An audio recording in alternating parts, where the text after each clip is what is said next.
This time on low boost, we're putting an engine in the Mustang and then taking it out and then gonna put it back in. Just watch.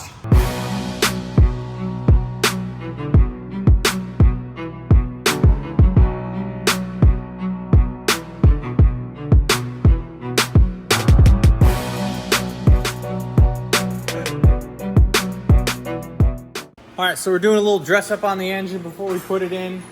So we're gonna go over a couple of things that you might wanna pay attention to when you're doing these. So this is a 1971. We got this nice valve cover dress up kit for it, and got a nice air cleaner coming for it too. And got a flywheel, but the flywheel that you see here, there's two different flywheels for a 302. One of them has a counterweight here and a big space here, and that is the 58 gram or 58 ounce counterweight, and that is on the newer 302s, and this is a 71. So we ended up having to get a 28 ounce counterweight, which doesn't have a big hole here, and it has the counterweight there. Otherwise, the crank is gonna be out of balance and you'll get some terrible vibrations. And it also matches up with the harmonic balancer that we have there too. So on top of that, you also have to make sure that you get your flywheel bolts. And when we're gonna put it on there, we also gotta make sure we use thread locker, that way it doesn't leak through the bolt holes. And we had to get torque converter bolts that mount from the torque converter onto the flywheel as well. A lot of these auto parts stores by your house don't have them, so you're gonna have to get them from Summit, or I got them from Amazon. I'll put links to all this stuff in the description below that you guys can do it too. And I also had to get bell housing bolts as well. And I got all that stuff from either from Summit Racing or from Amazon. I'll put links to them in the description below, but we couldn't even do anything until we got all this stuff. So it's as easy as we think it is. You always wanna make sure you double and triple check everything you need before you start putting stuff together. But that's what you're gonna need. Bell housing bolts, ARP, bolts to transmission. Bell housing to the engine, these are the flex plate bolts. All right, so we ended up getting a dust scatter shield for the 302, and we got our flex plate on there, and now we're gonna bolt the transmission up, and then through here we'll bolt the flex plate up to the transmission, the torque converter.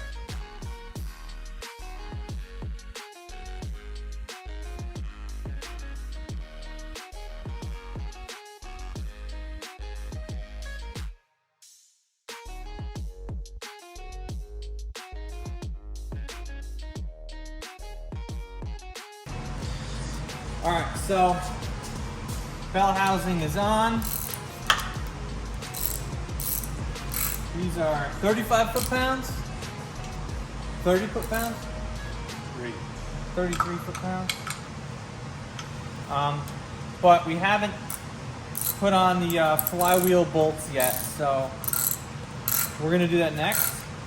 I just wanna get this in tight to the point where everything inside should be flush. We made sure it was kind of flush before we tightened it down, and we're about in there now. So now that these are a little over hand tight, I'm gonna rotate the flywheel and then do all the flywheel bolts from the starter side, or I could do it underneath. So we're gonna do that now. So the easiest spot to get to these is where the starter would be. So don't put the starter on just yet, because this is easier to get to underneath.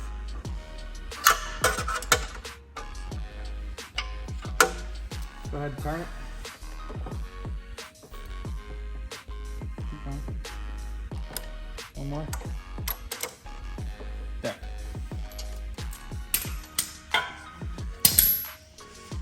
And these are 25 foot-pounds. Once it's all on there.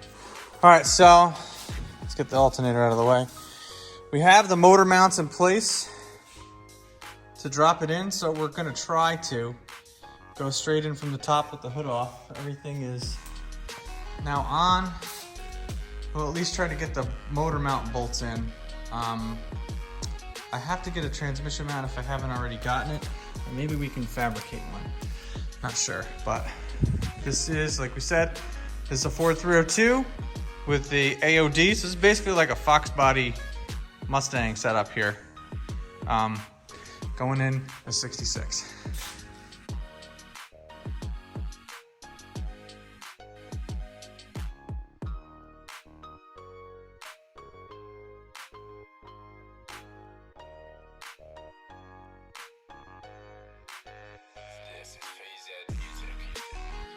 All right, so I think we're having a problem here with the rack on the oil pan there. It's rubbing.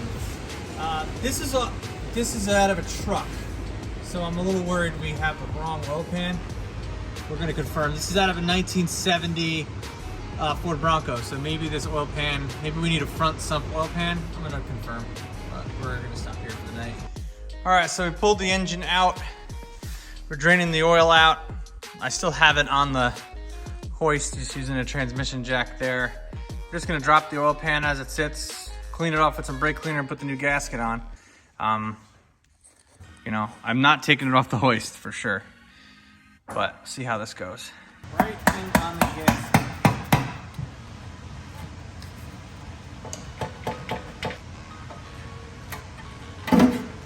All right, that was not planned.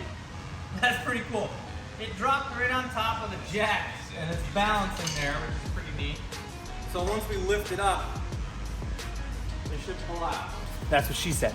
All right, so we got it off. You know, very rarely do you really get to see underneath the car like this, right? So the pickup tube on this, we got a different pickup tube because I was just assuming this pickup tube is not gonna work with the one we have, because that's a rear sump, and I think the one we got is a front sump. So there's your oil pump there, everything else underneath. This new oil pan doesn't have a dipstick like the truck one did, but it has this one I got with a baffle. So this pan should work considerably better than the original one did. And it's gonna, as you see here, it doesn't have, you see on this pickup tube here in the back, that's the back sump, and that was hitting. So I think, stand corrected,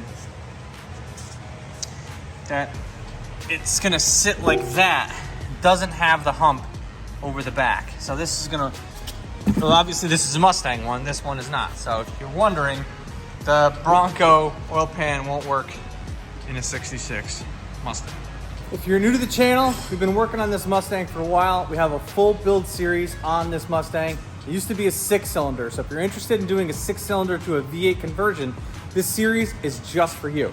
So, other things that we've done have included, we actually got the proper motor mounts. We did the V8 springs and damper shocks. We did a full, well, we need a new tire. We did a full V8 hub conversion, which included disc brakes in the front and a new master cylinder, as well as the V8 rear end. So we did a bunch of stuff on this Mustang. So if you're interested, make sure to hit that subscribe button. In the meantime, we actually have to wait for the pickup tube to come for this, because we got the gasket and the oil pan from Rock Auto, but not the pickup tube. So in the meantime, we're gonna leave it just like that for a little while longer. But also, if you're interested, we have a bunch of other builds that we're doing. This is a 1953 Ford F100 pickup truck that we have a 351 Windsor in.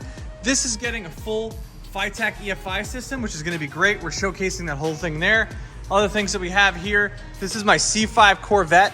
That's basically a track car. We have a lot of videos on this on the channel.